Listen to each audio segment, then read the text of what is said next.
Hey, what's going on, everybody? Welcome to the Thriving Minds podcast with your host, Walter Parada, where we strive to provide you with empowering talks so you can live to thrive. Remember, if you enjoy these empowering talks, make sure to subscribe to our podcast and our YouTube channel. I hope you find yourself in the right frame of mind, focusing on all the things within your control. All right, so many of you recurring listeners know that we're a personal development podcast that focused on bringing out the greatness in all of us so we can really thrive in life. And to kind of go on that point, I want to talk about, the game that was yesterday, the Super Bowl that occurred between the Kansas City Chiefs and the Philadelphia Eagles. So we're not a sports talk show, but we'll incorporate certain things that are related to personal development, personal growth, self-improvement, any of those things that can really help us in our own lives. So generally, I grew up playing football. I grew up watching football. I was a big fan back then. But as of late, I really don't care who wins or loses. And yesterday, there was a Super Bowl. And honestly, I had really had no big interest in watching it. I later did watch it just on the NFL app because it's a condensed version that sums it up for me, be able to watch the games, cutting through all the commercials. So a 3.5 hour game will be condensed into like about 35 to 40 minutes. So that's what I like about it. And generally, people make such a big deal about the Super Bowl, because we're so focused on results. We want to see who's the winner, who's the best, to kind of, make ourselves feel validated. So I'm getting more away from that. I really do not care about it.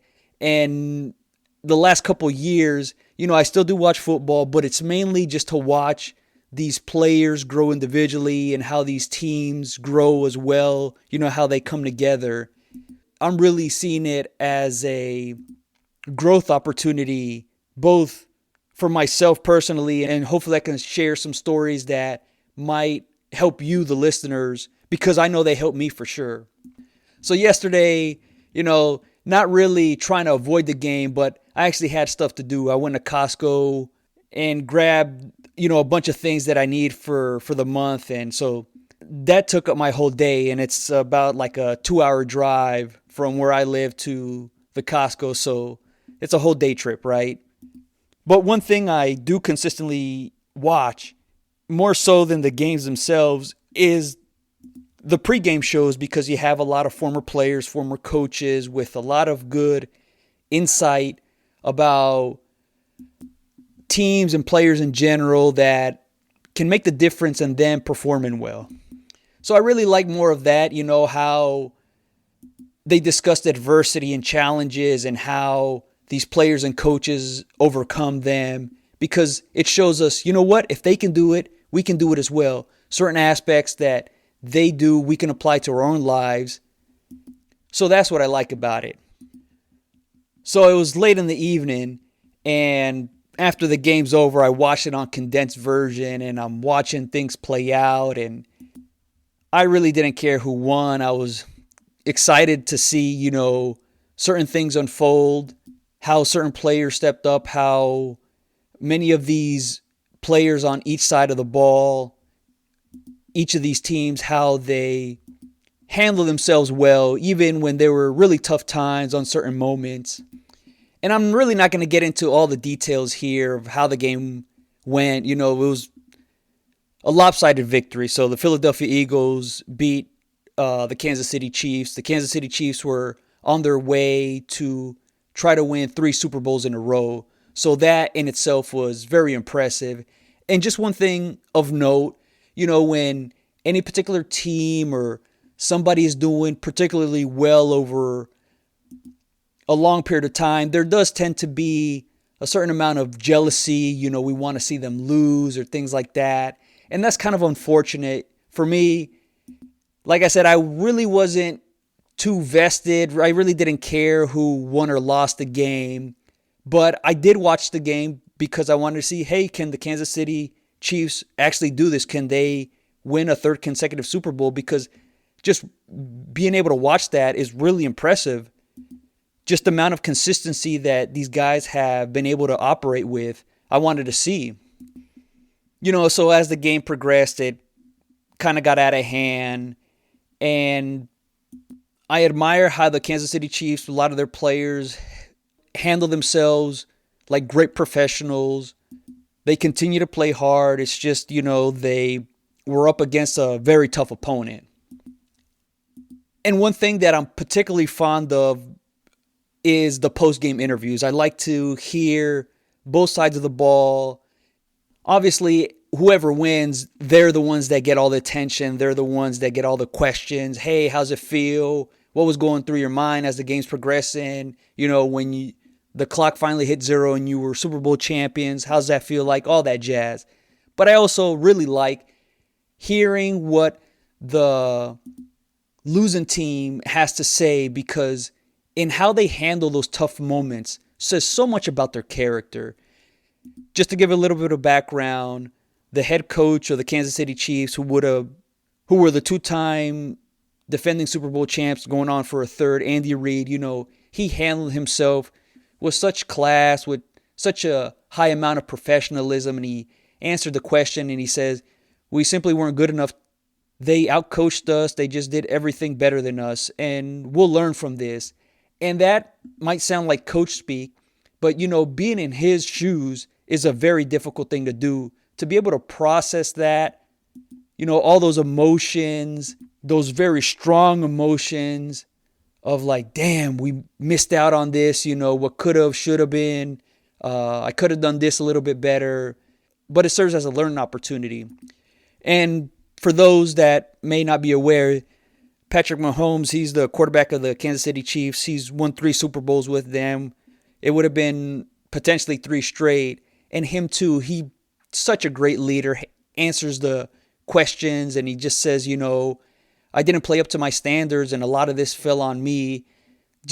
That just shows high character, high quality leader. I mean, it's amazing why they've won so many games and won 3 Super Bowls because of traits like this. It's not just his talent alone, but his mentality, how he handles himself in those difficult moments. So that was very admirable. And yeah, maybe there's some happiness in others seeing them lose, but that kind of brings out the worst in us. So if we can kind of get away from cheering in their defeat and more just cheering those that went on to win, but also at the same time cheering the Kansas City Chiefs for what they've done. It's remarkable the amount of consistency that they've played with at a high level. So one particular person really always caught my attention, and it's the quarterback of the Philadelphia Eagles, Jalen Hurts. Just so classy, so composed, always the same in the way that he handles himself. And as I'm listening to him speak and listening to some other analysts talk about how the game went, one particular analyst I really like because he dives into more of the traits, the characteristics of how a player handles himself. And this one analyst, he says, you know what, Jalen Hurts has always been the same throughout his entire career. And then he was talking about this particular game leading up to it, and he says, since the Super Bowl, you actually have 2 weeks off before you actually play the game. So he just, this analyst says, pre-week, during the week of the Super Bowl, pre-game, during the game, and after the game, he was no different. He's just always been the same, with that same demeanor, his stoic approach to how he handles himself. And then he goes on to say, he didn't make the game bigger than what it was. And just a little bit of background. So 2 years ago in the Super Bowl, the Philadelphia Eagles played the Kansas City Chiefs, but the Philadelphia Eagles fell short by a field goal. They lost in the last seconds. And in that game alone, Jalen Hurts statistically had a marvelous game. He had one big mistake where he dropped the ball, fumbled it, and the defense returned it for a touchdown. And that was at a pivotal point in the game that really swung the momentum back in the Chiefs' direction. So for any player to go through that, it can have a very lingering bad effect later on. Not just throughout the next couple months, but into the next season and possibly in his career if it's not handled properly. So the same analyst, he just talked about how Jalen Hurts stayed in the moment and was not focused on the past. He just mentions that Jalen wasn't looking to avenge that Super Bowl loss, that they were looking to erase the past, but just learn from it, and he stayed composed in the moment. And what's interesting is whatever happened in the past, you can't change it, but you can learn from it. So he was just focused on the things within his control, executing one play at a time. And Jalen just seemed like he was not trying to prove anything to anyone. He was just going out there, handle his business, play to the way he's capable of playing in a very composed way. And that's exactly what he did. He's always done that in his entire career. And, yesterday, early in the game, he threw an interception and still the demeanor the same, composed. You couldn't tell if they were winning or losing. He just has a great ability to reset after each play, compartmentalize and give his best effort next play and the next play and consistently doing that. And actually, I remember in one particular interview, this is 2 years ago or so, he mentions he was asked, how have you made such significant improvement? And Jalen just says, you just got to keep making those daily deposits every day. Keep working hard. Keep putting the effort. And eventually the results will come. But he just seems like someone who's more focused on the process. And that makes sense because he played for the head coach, Nick Saban of the Alabama Crimson Tide, and he's would always preach that. Focus on the process, focus on the process, focus on getting better. And what's really remarkable about Jalen, there's other quarterbacks in the league that from a talent-wise, from speed, from arm strength, they're more talented. They have more of that ability than Jalen. But he has certain specific traits that works specifically well for him. And one of them is that ability to stay composed no matter what. He makes smart decisions.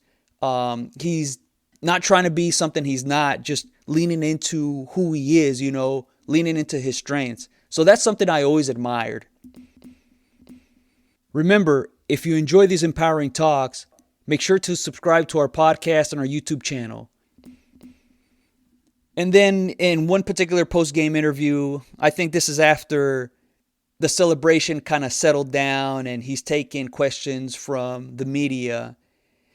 And, Jalen just talks about what the game meant to him, that particular game, the Super Bowl, meant to him. And he just says, he doesn't measure his success off of numbers or statistics or touchdowns, but off of championships, being able to contribute to helping his team win. And he's had a very interesting career that I followed throughout college. So he started as a freshman at the University of Alabama, at quarterback, and was very mature for his age. He would make great decisions, protected the ball. I'm not going to go too much into the football related details because this is really not what this podcast is about. It's more about personal growth. So we'll focus on that. But in his freshman year, he helped his team to the national championship and they came up short. He was still developing as a passer during that time and even the next season.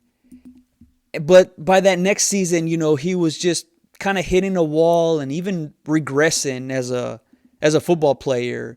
And eventually, they made it back to the national championship. I don't know if it was his sophomore year or his third year, but eventually he ended up getting replaced in the national championship game, just playing with some limitations.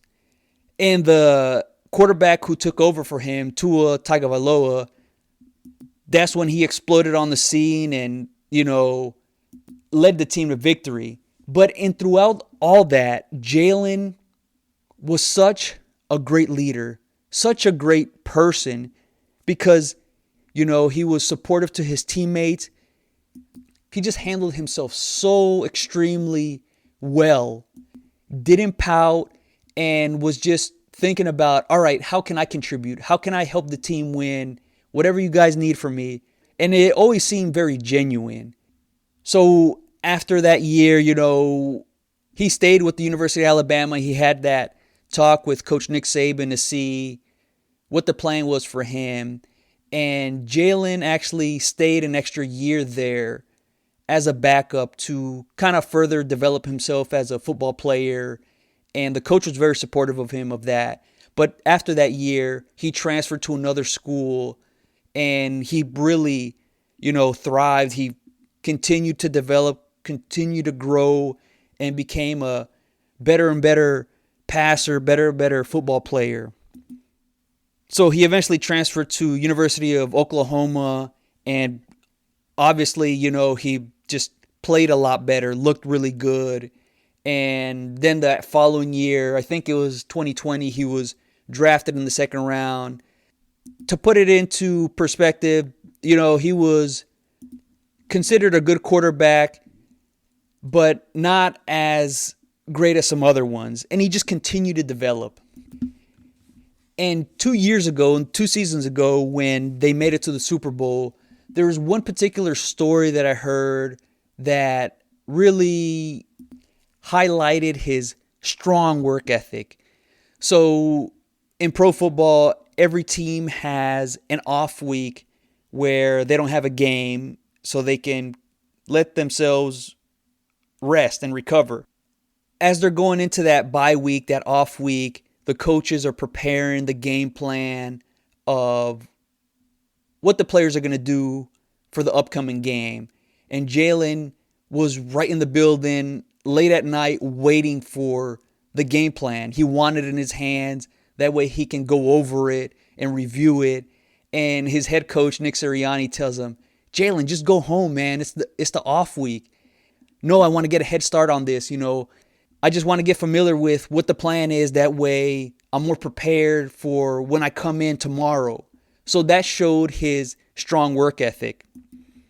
And this also kind of shows, his commitment. He really enjoys the process. He likes doing the not so glamorous things, the things that people don't see, everything behind the scenes. So that's very admirable. So that's a little bit of a background. He's had those ups and downs throughout his career, and he's handled himself so well. And yesterday, as he's answering questions, he mentions those specific types of things, that he's been challenged throughout his career, and that put him in a place to improve so that he can be his best. And he mentions how, those shortcomings, failures were needed along with being challenged to bring out his best. It's just the evolution and maturation that we're all presented with opportunities, and acknowledging that we're always changing and we got to adapt, be able to overcome it.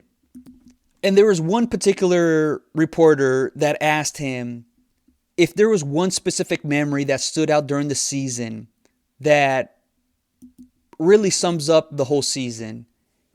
And Jalen, he just pauses and gives a thoughtful answer, and he says, all of it. He says it's the journey, and he says that he has still yet to arrive, that him and his team have still yet to arrive.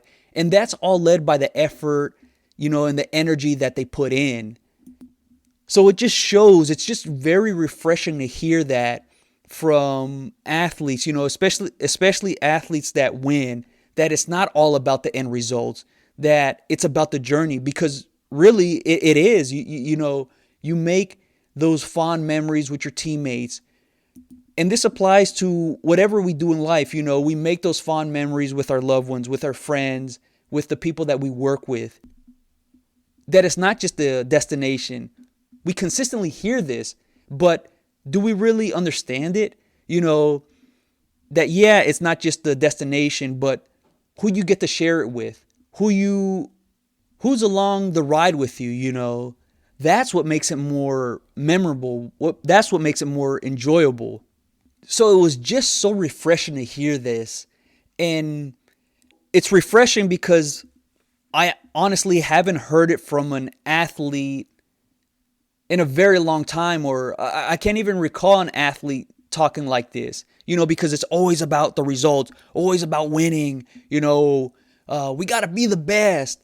No, you got to be your best. Are you satisfied with the way you're handling yourself every day? Is it worth it if every day it's miserable, it's draining, yet you get the results that you want? I don't know. For me, that doesn't seem fulfilling. So it was just so enjoyable to hear it, that it was about the process. And then Jalen Hurts, he also talks about how he really didn't dream of being in the Super Bowl. That's not something he envisioned, but something he always loved was just college football, everything about it. And he just gravitated towards it. It was more so in the determination to be the best that he can be. And that helped him, realize that he couldn't put a limit on himself if he had the right mentality, if he had the right approach, that right effort. And that's what we consistently talk about. In whatever episode, I hope that we convey that it starts with the mind, having the right mindset, because that's going to set the right attitude so you can take the action that you need to take, focusing on the things within your control, not complaining about what you can't do about it.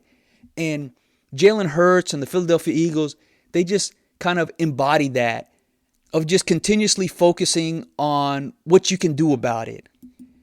And we're all kind of enamored by the big shiny object, right? And in the Super Bowl, there's the Vince Lombardi trophy. And that's kind of seen as like this big thing, this big aura. And I just loved how Jalen kind of downplayed it a bit. He didn't make it bigger than really what it was. It was a trophy.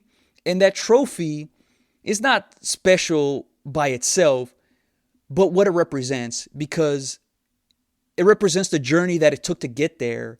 So it's just like a mirror to reflect on that entire journey, what it took to get there, the highs and the lows, how they navigated all that. That's what's very impressive. And, after watching this interview, I just felt so satisfied in watching sports, because it really was about personal growth. And not just him, but the coach embodies this. 2 years ago, he was a little bit more outspoken. The head coach, Nick Sirianni, he's a bit brash. Some people like it and some people, it rubs the wrong way. What's admirable about Nick Sirianni is he wants his players to grow as well. They've had 2 rookies or 2 first-year starters play significant roles that help them throughout the entire season. And one particular player, his name is Cooper DeJean, he actually had an interception and returned it for a touchdown. And when he was asked, hey, what's led to you having such a great season at such a young age? And he says, the people around me, the coaches around me, they've helped me grow as a player and as a person. And that's just brings me joy to hear that kind of things, because these players, they understand what it takes to, really excel. And that's like things in general, right? If we focus on the process, if we focus on developing ourselves, on growing, getting better each day, then eventually the results are going to take care of themselves. But when you have that approach, like mentioned before in that one episode, being more independent of the outcome so you can do your best, so you can be relaxed and aware, so you can enjoy it and not just be dependent on what happens, that outcome. It shouldn't be all about wins and losses. That shouldn't make our journey fulfilling or not. That shouldn't make it satisfying or not. it shouldn't need to be validated by the outcome, but the way that you handled yourself. You know, I was just so blown away by just how this team was not really focused on getting the results, but just, playing out there as a team. Even I'm just a casual fan. I just like watching the game, and I don't know too much about strategies. But one thing one of the analysts pointed out was what helped the Philadelphia Eagles be successful in what they did is that they were simple in their approach. They focused on their strengths and just leaned on it. There's no need to make things complicated. Just play hard, play fast. And when adversity hits, that's the time to really stay composed, And they did such a great job of managing momentum, They were able to stay composed throughout. There was a particular call that did not go their way.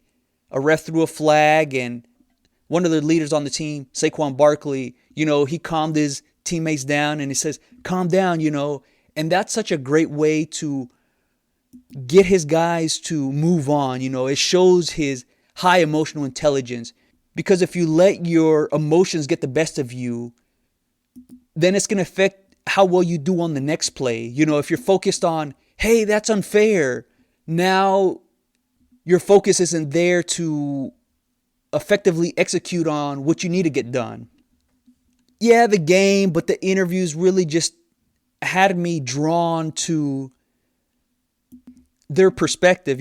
Like I said, it was just so refreshing. Congratulations to both teams. Hopefully this serves you in some way. You don't have to be a sports fan, a football fan, but you can take, specific things that we just talked about and incorporate into your life, defining what your success is, enjoying the process, enjoying the journey, making sure that you're satisfied with the way you handled yourself, and being able to ride the highs and lows, having the high emotional intelligence, being able to manage situations, how to manage momentum, all these different things. And those different topics that we talk about kind of all get morphed into, a game like this or situations in life that we come across. So hopefully this served you in some way. I know for me, it was hugely beneficial.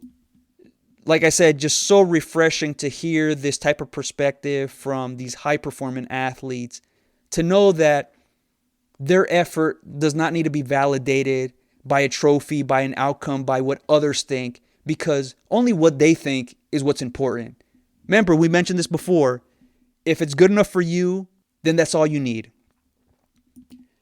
I really hope you enjoyed this episode. If you're interested in more topics like this, become a Thriving Minds member at www.thrivingminds.live.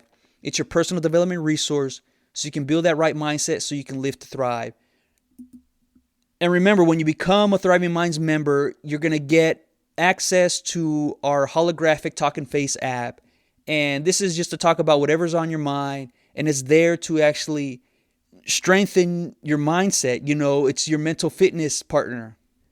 All right. Until next time.